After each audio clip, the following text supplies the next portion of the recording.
Well, this is a hell of a night. So it's probably, I don't know, after midnight. See that door moving in and out.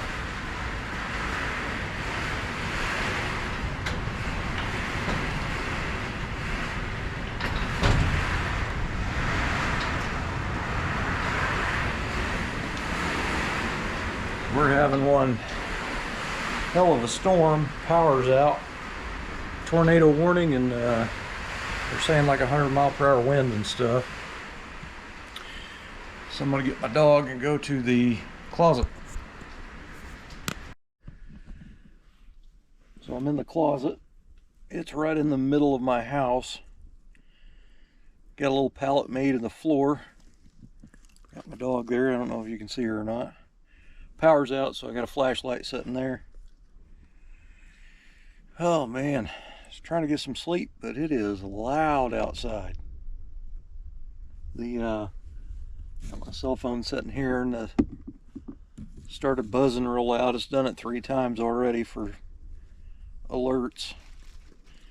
I had the TV on in the living room on the weather channel, channel 6, and I had it up kind of loud so I could hear her, and I don't hear it anymore, so I knew the power went out. But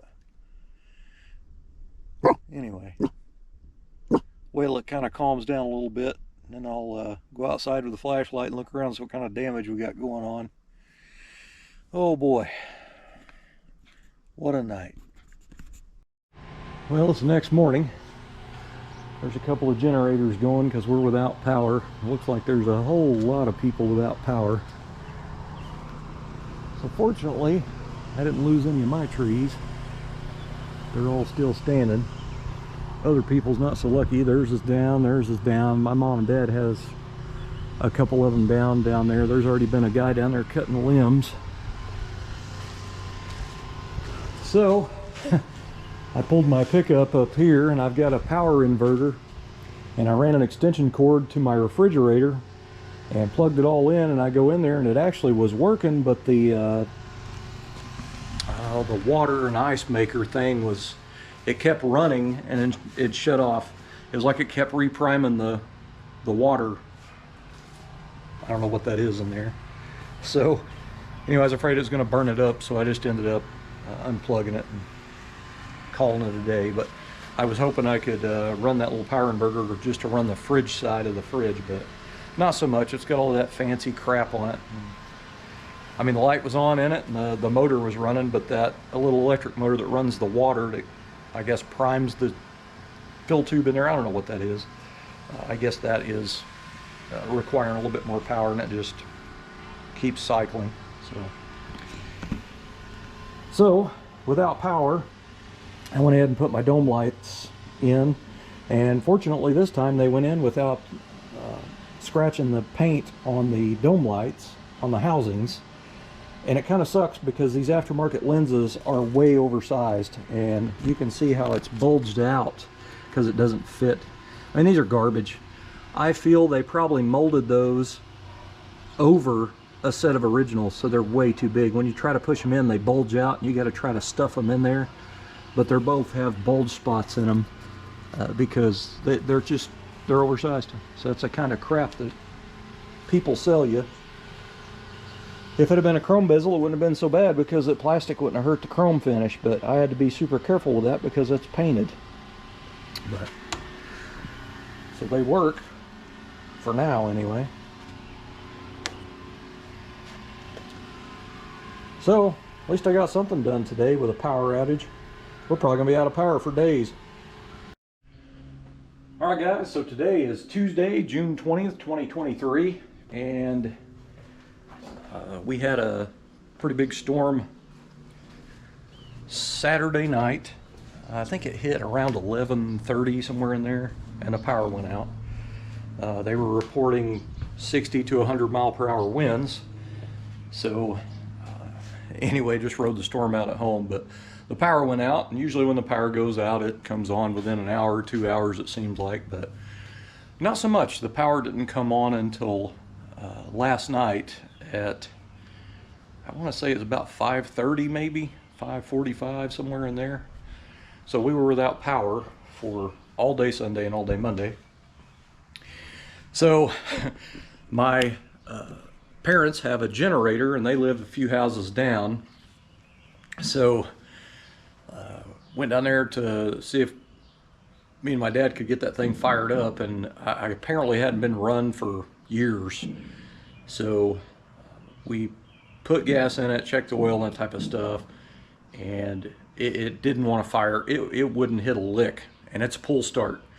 So I ended up taking the air filter off, and I sprayed a little carb cleaner down its throat, and as soon as I pulled that cable, pull start, about, I don't know, a quarter of the way out, it was trying to start. I mean, it did actually start, but it immediately died because there was no more fuel. So at that point, I kind of figured that the float was probably stuck in the carburetor. So took the bowl off the carburetor, and sure enough, the float was stuck, and it had a lot of varnished fuel in the bottom of it. So I carburetor cleanered all that off and tapped on the float until it broke loose, and then sprayed it again.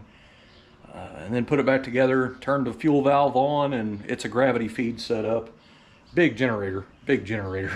And it was just pouring fuel out around the bowl. So I had to take the bowl back off again, and it had, has a little O-ring, you know, and the thing's old, so I mean, it's kind of new, but it's been setting for years in a shed that gets really, really hot, so in the summer. So anyway, a lot of the rubber components on there are pretty dried up and shriveled up and cracked. But anyway, pulled the bowl back off, and I noticed I didn't quite get the O-ring in the slot. One little piece of it was hanging out, one edge. So I put some petroleum jelly on the O-ring and then reset it up in there and put the bowl on and got that fixed. And then there's a little, I'm not sure what it is, it screws onto the bottom of the bowl. And I screwed it on, and that was barely leaking out of that. So I took it back apart, and the seal, the little rubber seal in there, was really small for the area that it goes in. It's like a little round slot it goes in.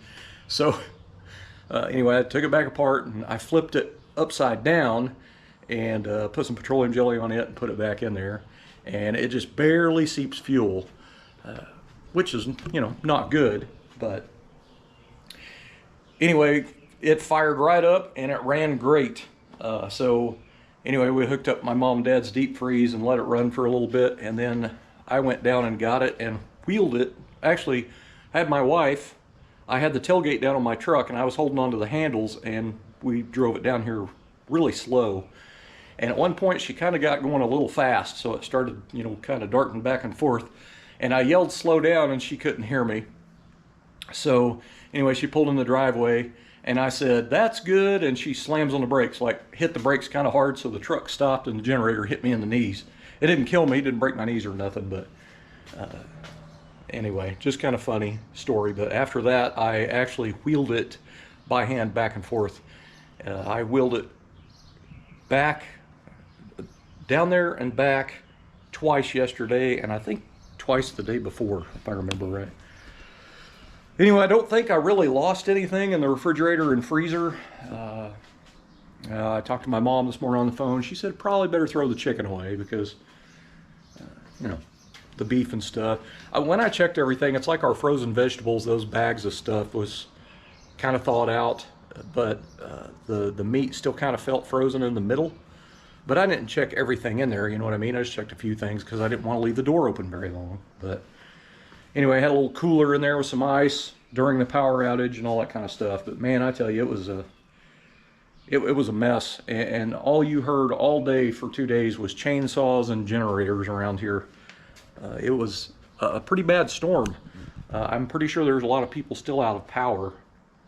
But that was one heck of a windstorm, and I am surprised I didn't lose any of my trees back here.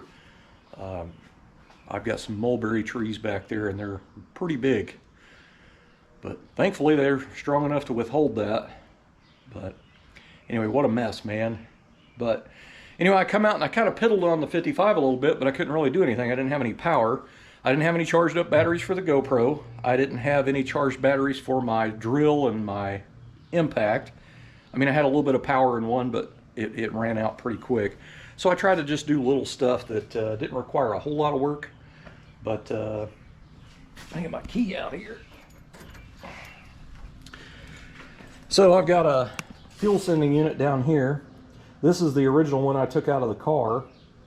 And I kind of hot wire rigged it to this car. I took my sending unit wire off and then wired that gray wire to the end of the sending unit wire for the wiring harness. And I was basically trying to see how the gauge reacted moving the float arm, and I found out when that goes to, when I do that to like it's a full tank, my gauge only goes to halfway. And what I've noticed is when I've put like 5 gallons or 6 gallons of gas in this car from dead empty, it's barely up on the first white of the 3 white little dots, for like it's not even got a couple gallons in it or something. So anyway, this gauge, the new sending unit's doing the exact same thing. It's not reading the right amount. So I am pretty sure that gauge is not working correctly. Now you can test those by, you know, taking the wire off and turning the key on, and I don't remember now, they go one direction or the other, and then you can ground it and it'll do something else. But that gauge tested good, but it is not working right. So I ended up just kind of diagnosing this. I still need to get back in there and mess with it some more. And I've drug out some of my, I've got some fuel gauges and temperature gauges here because I'm going to change out the temperature gauge, and I'll have to change the color on the needle. And then I was basically making sure I had a new gauge face set here. It's kind of funny, you can't get gauge face decals if you're going to use your original gauges. Like if your original old gauges still work, but they're kind of crappy looking, you can't buy a gauge face kit for 55 and 6, at least not that I know of. So I get these for 55 to 59 Chevy truck from LMC Truck, and it's a gauge coloring kit, and it comes with the, you know, your odometer numbers and stuff. But that's just what I do. So I need to change the needle color and put on, probably going to use this one here. I could use this one, but it don't really matter.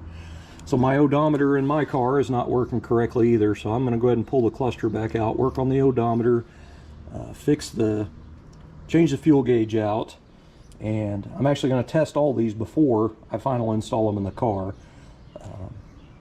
Anyway, on my temperature gauge that's in there, I think I'm just going to bend the needle a little bit until it reads middle when it's up to temp. So I'll have the car running and I'll just bend the needle while it's up, because it's showing full hot when it's about 150 degrees.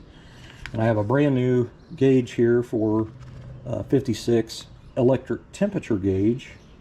This one's brand new, but I think I'm going to save it for my wife's car. This is also going to have a triple gauge set in it, kind of like I have on the hardtop here, but I'm going to put them down low. But I just don't want a dead gauge in the dash, as I've stated before. But anyway, guys, it's been one heck of a week, and I did find the limits of my back again by pushing that generator back and forth so many times. And I got to tell you, it's it's bad. It's really bad in my lower back. I'm having a hard time, like when I bend over and go to get back up and that type of stuff. It's pretty sore today. I probably should limit what I'm doing today so it'll heal a little bit, but I just overworked it a little bit is all I did. I'll eventually get back at it, but we survived the storm, didn't lose any shingles, and no tree loss back here. Just lots of little small limbs everywhere, which I already picked up. But anyway, not some other people not so lucky, but man, what a ride. So anyway, just kind of an update of what's been going on, but I was gonna show this and forgot actually.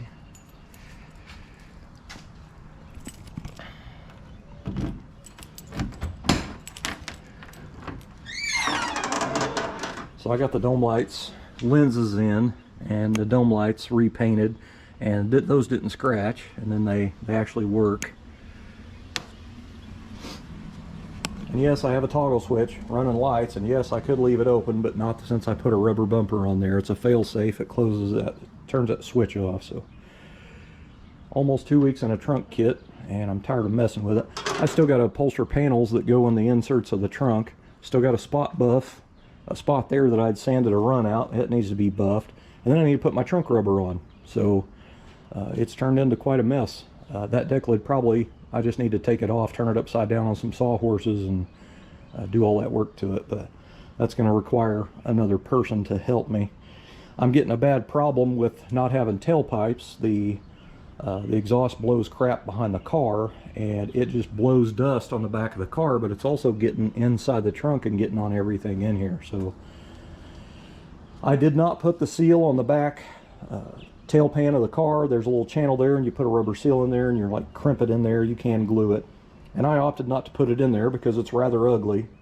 It would look great with mirrors under it, but at this point it's going to need it.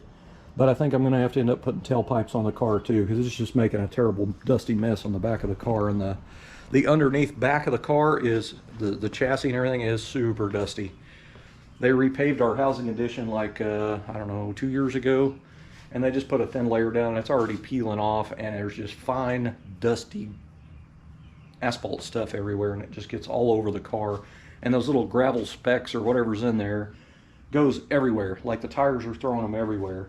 There's usually some laying in my frame cradle down there, and there's some on the lip of the gas tank. When I was messing with the sending unit wire, there's a little lip on the gas tank, and I run my finger up there and stuff fell out of there. So anyway, what a mess. But anyway, there's your update. Thanks for watching.